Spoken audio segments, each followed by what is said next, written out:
ली सोचता है क्या इस आदमी ने कभी किसी प्रकार की मार्शल आर्ट का अभ्यास किया है। मुझे विश्वास नहीं हो रहा है कि उसने वास्तव में मेरे पंच को रोक दिया। भले ही मेरा वर्तमान शरीर एक सामान्य इंसान से काफी पावरफुल है, फिर भी यह काफी परेशानी भरा है। कुछ लोगों को से निपटना काफी मुसीबत भरा है। ली सुनता है कि उधर से आवाज आ रही है। फिर ली बाइक की ओर देखता है और बताता है, मुझे माफ करना, लेकिन मेरे पास तुम्हारे साथ खेलने का समय नहीं है। अगली बार जब हम एक दूसरों से मिलेंगे तो मैं तुम्हें पीट कर मार डालूंगा। तभी हम लोग देखते हैं बाई उस पर अटैक करने आता है। बाई बताता है, मैंने तुमसे कहा तुम आज रात नहीं जा रहे हो। तभी हम लोग देखते हैं ली उसकी आंखों में धूल झोंक देता है और वहाँ से जाने लगता है। और ली बताता है, मैं जा रहा हूँ और तुम वापस जाओ और अपनी आंखों को धो लेना। हम लोग देखते हैं ली एक दीवार को फांद देता है और कहता है, अलविदा, फिर मिलेंगे मिस्टर बाई। फिर हम लोग देखते हैं वहाँ पर दो बॉडीगार्ड आते हैं। पूछते हैं, मिस्टर बाई क्या आपने उसे जाने दिया? रिसर्चर बाई, क्या तुम ठीक हो? बाई वहाँ पर खांस रहा होता है। बॉडीगार्ड कहता है, धत्तरी की, वह भाग गया। बॉडीगार्ड बताता है, क्या तुम ठीक हो? बाई अपने मन में सोचता है, यह आदमी बहुत होशियार था। बाई बताता है, मैं ठीक हूँ, मुझे बस अपनी आंखें धोनी है। बॉडीगार्ड बताता है, कृपया सावधान रहें, क्या आप चाहते हैं कि हम उसके पीछे जाएं? भाई बताता है, उसके पीछे मत जाओ, यह आदमी बहुत तेज है और तुम उसे पकड़ नहीं सकते। मिस रैन कैसी हैं? जाओ और उसकी जांच करो। फिर अगला सीन हम लोग रैन को देखते हैं। बाई चेक करते हुए बताता है, इसे कुछ गंभीर चोट नहीं लगी है, वह बस बेहोश है, घुसपैठिए ने उसे बेहोश कर दिया है। बाई बताता है सर्वेंट से, उसके जागने के बाद यह मेडिसिन उसे दे देना, मैंने पहले ही उसकी खुराक लिख दी है। रैन बताती है, मिस्टर बाई बेहतर होगा कि हम पुलिस को बुला लें। बाई बताता है, दक्षिण भाग अब बहुत अस्त व्यस्त है और कोई भी संपत्ति चोरी नहीं हुई है। सेना और पुलिस बल से हमारे साथियों को परेशानी उठानी होगी। सर्वेंट बताती है, ठीक है, मैं आपकी बातें सुनूंगी। मुझे नहीं पता कि अगर आप नहीं होते तो क्या होता। अफसोस, यह दुनिया बहुत क्रूवल हो चुकी है। वहाँ पर एक गार्ड आता है और बताता है, मिस्टर बाई अच्छा नहीं है, मैंने अभी अभी आपके कमरे की जाँच की है और पाया है कि वहाँ से एक हार्ड ड्राइव गायब है। बाई बताता है, क्या यह ग्रे हार्ड ड्राइव है जो मेरे कंप्यूटर में लगा था? गार्ड बताता है, हाँ यह वही है। फिर अगला सीन हम लोग देखते हैं ली को, जिसके पास वह हार्ड ड्राइव होती है। ली अपने घर पे आता है और कहता है, अगर मैं नेटवर्क केबल को काट दूं तो निश्चित रूप से कोई समस्या नहीं होगी। मैं यह देखना चाहता हूँ कि यह तियानरन कंपनी वास्तव में क्या करना चाहती है। फिर वह कंप्यूटर फाइल को खोलता है और उसमें बताया जाता है। ली सोचता है, एक प्रयोग, क्या वह एक आदमी रिसर्चर है? फिर ली उस फाइल को खोलता है और ली सोचता है, यह कोई तियानरन का गोपनीय दस्तावेज नहीं है, मतलब सीक्रेट फाइल नहीं है। और उसमें काफी सारी चीजें बताई जाती है, जैसे कि भले ही इस वजह से बड़ी संख्या में जीव जंतु मौजूद नहीं है, फिर भी मेरा दृढ़ विश्वास है कि दुनिया पहले की तुलना में एक बेहतर जगह है। और ऐसी कई सारी बातें, जैसे कि जानवर और मनुष्य के पार्ट को इंसानी शरीर में डाला जाने का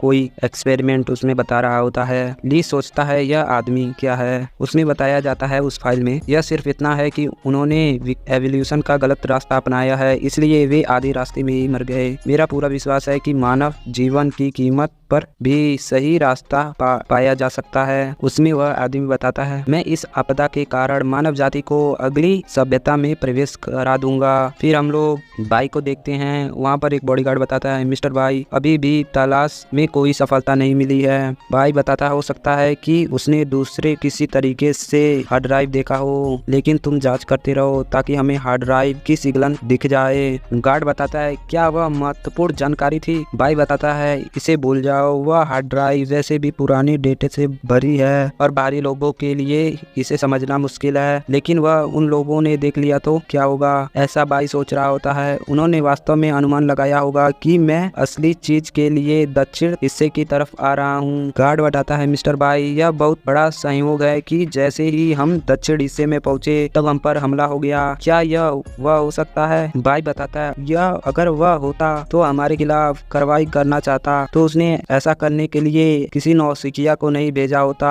इस व्यक्ति की शारीरिक फिटनेस बहुत मजबूत है, लेकिन उसका स्किल बहुत कच्चा है। फिर ली अपने कंप्यूटर में चेक कर रहा होता और इधर भाई भी अपने कंप्यूटर में चेक कर रहा होता। उसमें एक डेट बताया जाता है 21 नवंबर 2025 में। ली अपने मन में सोचता है, इस आदमी के विचार मेरे विचार से मेल खाते हैं, लेकिन मैं मानव को नहीं खतरे में डालता हूँ। इसका कैसा अहंकार है? यह हो सकता है क्या उन्होंने पहले ही मनुष्यों पर प्रयोग करना शुरू कर दिया है? फिर वहाँ से सीन चेंज होता है और हम लोग हानान को देखते हैं जो कि कुछ बनी के साथ होती है और बताती है बड़े भाई आपको यह सब प्यारे प्यारे बनी कहाँ से मिले। फिर हम लोग देखते हैं उसके पीछे वह ब्लैक डॉग भी होता है जो कि गुस्सा कर रहा होता है क्योंकि हानान ने उन बनी की तारीफ की थी ना। ली सोचता है मैं हानान को डिजिटल सिस्टम के बारे में समझा नहीं सकता, मुझे उसे कैसे समझाना चाहिए। ली को एक आइडिया आता है और बताता है बड़े भाई के पास डोरेमोन का बैकपैक है और वह उसमें से जो चाहे वह निकाल सकता है। हानान बताती है बहुत को क्या यह सचमुच सच है, वह वास्तव में मेरा बड़ा भाई है। भाई उस बनी को मेकअप करने लगती है। ली बताता है यह हमारे बीच एक सीक्रेट है, आप किसी को नहीं बता सकते।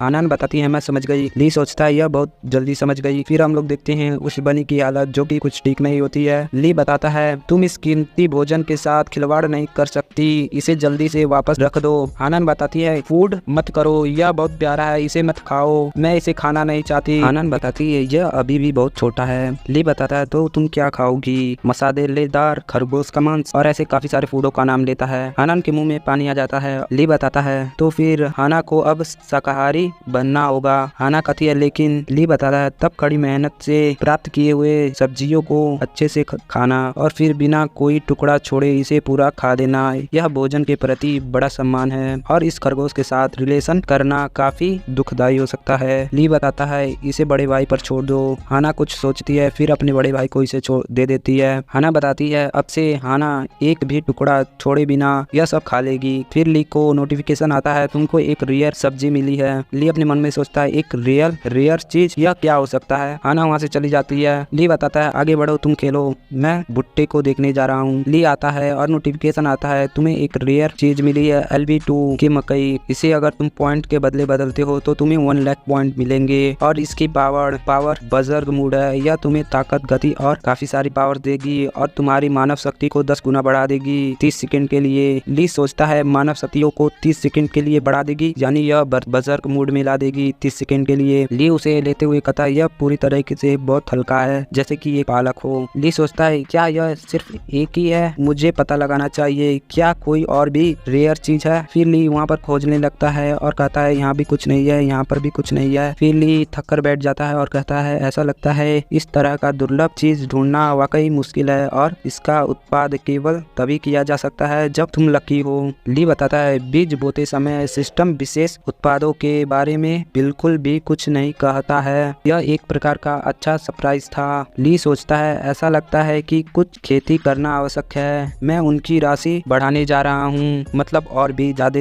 जगहों में खेती करूँगा। ली सोचता है क्या इससे मकई से एक से ज्यादा रेयर चीज मिलना संभव है? फिर ली सोचता है नहीं, अगर मैं सारी मकई को ज्यादा हिस्से में फैला दूंगा तो उनमें कीड़े लगने लगेंगे। फिर ली सोचता है मुझे बस ईमानदारी से खेती करनी है और कीड़ों के बारे में नहीं सोचना है। अब भी मुझे जिस चीज की सबसे अधिक आवश्यकता है वह है पाइंस और दुर्लभ चीजें। फिर वहाँ से सीन चेंज होता है और हम लोग रैन को देखते हैं। रैन कंप्यूटर को देख रही होती है जिसमें ली की और रैन की वह सारी इमेज आती है। रैन सोचती है डैम इट धत्तरी की वह कमीना, मैं तुम्हें ढूंढ लूंगी और फिर तुम्हें छोटे छोटे टुकड़े कर डालूंगी। रैन गुस्सा करते हुए बताती है वे सिक्योरिटी गार्ड वाकई बहुत बड़े मूर्ख हैं। रैन सोचती है वह गार्ड बहुत सारे थे लेकिन वह एक चोर को नहीं पकड़ सके। पुलिस के पास जांच करने के लिए कोई सबूत नहीं है। ऐसा लगता है कि अगर मैं उस व्यक्ति की पहचान पता करना चाहती हूँ तो मेरे पास औपचारिक तरीकों का उपयोग किए बिना करना होगा। फिर रैन एक बाल को लेते हुए अपने मन में सोचती है यह बाल जो मेरे कपड़ों पर अटके हुए था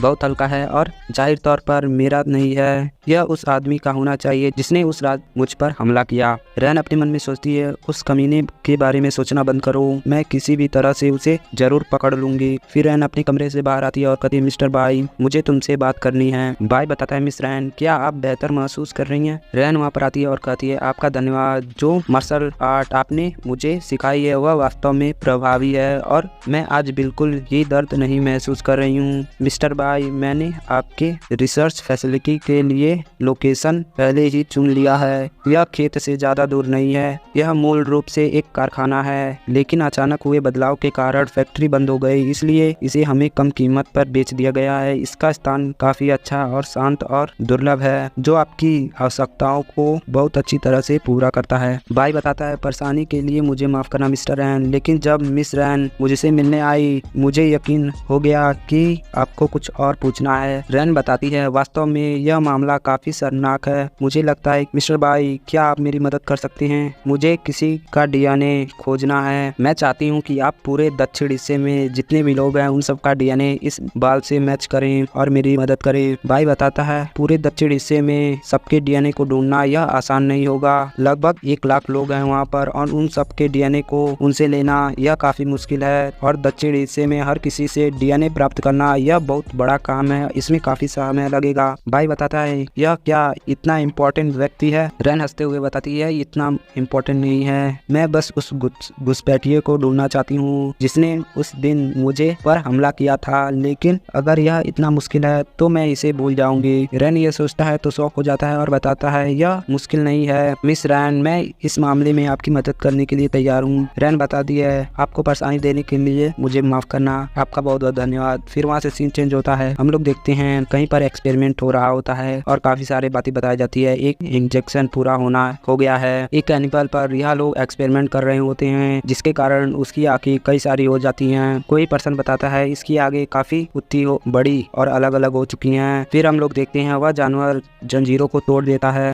फिर हम लोग देखते हैं वह जानवर उस जंजीरों को तोड़ देता है और एक जोरदार चिल्लाता है। फिर वह उन कांच को भी तोड़ देता है जिससे नोटिफिकेशन आती है, बाहरी कांच टूट गई है। और कोई बताता है 34 एक्सपेरिमेंट भी फेल हो गया है वी वायरस का, बाहरी कांच टूट रहा है। कभी कोई कहता है उसे जल्दी मार दो। फिर वह लोग उस जानवर को मार देते हैं। फिर सीन पास्ट में जाता है बाई की बचपन में। वहाँ पर कोई पार्टी चल रहा होता है। फिर हम कुछ बच्चे को देखते हैं। उनमें से एक कहता है, आपने अपने छोटे भाई को वहाँ अकेले क्यों छोड़ दिया है? उसका बड़ा भाई कहता है, बकवास बंद करो, क्या छोटा भाई, वह तो बस एक कमीना है। फिर हम लोग देखते हैं भाई को जो कि एक पिलर के पास खड़ा होता है। उनमें से कोई कहता है, तो क्या हम जाकर उसे छेड़ें? फिर एक पर्सन कहता है, ठीक है। फिर हम लोग देखते हैं वह लोग भाई को एक फाउंटेन के पास लाते हैं और उसे कसकर फाउंटेन में डालने लगते हैं। एक बच्चा बताता है, उसे कसकर पकड़ो, उसे तब तक पानी पिलाओ जब तक उसका पेट न भर जाए। कमीना तो कमीना होता है, वह सचमुच बहुत ही अपमानजनक है। तभी हम लोग देखते हैं उसके पीछे एक पर्सन होता है जो कि कहता है, अरे अरे तुम लोग आराम से रहो, उस पर कोई निशान मत छोड़ना,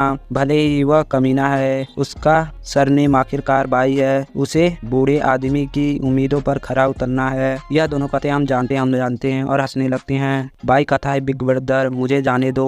उन दोनों में से एक पर्सन कहता है हंसते हुए, भाई उसने तुम्हें बड़ा भाई कहा। फिर हम लोग देखता है भाई का बड़ा भाई कहता है, यह बहुत गंदा है। फिर हम लोग देखते हैं अचानक भाई अपने सपनों से उठता है और कहता है, मुझे चोट मत पहुंचाओ, और ऐसा कहकर वह उठ जाता है और हांफने लगता है। वह अपने सर पर हाथ रखता है। रैन देखता है उसके सामने एक रेड कलर की बोतल पड़ी होती है और बताता है, भाई आजकल भी वायरस की कंडीशन अब अच्छी से अच्छी होने लगी है। जब यह पूरा हो जाएगा तो मैं तुमसे बदला लेने और तुम्हें पीटने वापस आऊंगा। फिर हम लोग देखते हैं न्यूज भी बताया जाता है, आज की खबर, दुनिया बदले हुए 19 दिन हो गए। हमारी रिपोर्ट से यह पता चला है नीची शहर में बड़ी संख्या में मॉन्स्टर म्यूटेट हो गए और यहाँ पर उनकी लाशें रखी गई हैं जो कि 100 से भी ज्यादा हैं। ली पीछे से आता है और पूछता है, आज तुम कार्टून क्यों नहीं देख रही हो और क्या तुम समाचार देखना शुरू कर दी? हानन कहती है, बड़ा भाई हमेशा मेरे साथ एक बच्चे की तरह व्यवहार करता है, उसे यह नहीं पता अब मैं भी खबरों पर नजर रख रही हूँ। हाना बताती है, हाना हर समय बड़े भाई के पीछे नहीं छिप सकती। ली सोचता है यह एक बच्ची है। ली बताता है, हाना